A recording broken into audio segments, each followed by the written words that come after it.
This guy really sums it up well. When you hear the media elites and Hillary Clinton going on and on and on saying you can't vote for Donald Trump because he's basically Hitler, like people start to get a little offended by that.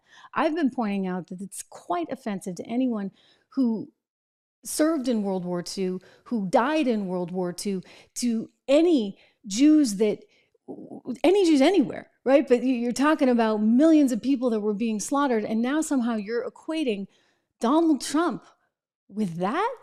I mean, this seems like to me like you're kind of trivializing World War II, and yet this is what we had to hear from Hillary.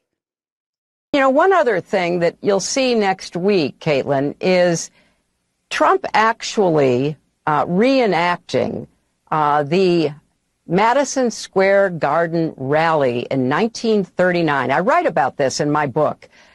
President Franklin Roosevelt was appalled that neo-Nazis, fascists in America were lining up to essentially pledge their support for the kind of government that they were seeing in Germany.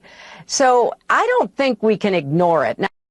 All right. So you get the drill, right? Okay, we're going to lean as far into this as we possibly can, even though these were things that were said before, that were tried before, and they're not working. And the fact that they're resurfacing it all again, I think just exhausts people. Like this Pennsylvania voter, he's like, enough already, okay? I can't.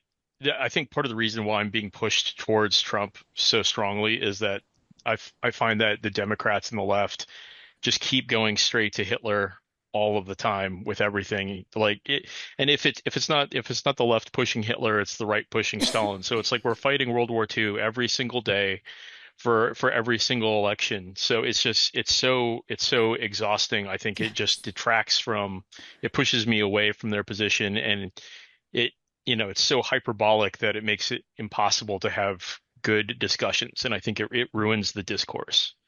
Does anybody think it's valuable or something you want to hear from the vice president? Anybody? Raise your hand if you think this is something that's important for her to be talking about. Anybody? No, nobody. Nobody thinks it's important to be talking about that, because you know what? We had the guy there for 4 years.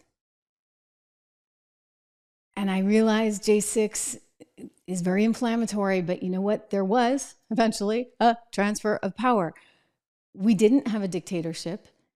Median wages grew by the most that they had grown in some 50 years. And so there was a lot of economic strength to the country. I think we made mistakes during March 2020. And I think Donald Trump, he paid for those mistakes, in that you didn't see the groundswell of support that he needed in order to beat Biden. A lot of people were like, oh, the economy's okay, whatever. Like, we kind of came out of this mess. And Donald Trump, by the way, handed him 1.7% unemployment. Not bad, right? And a strong employment rate. So what happened?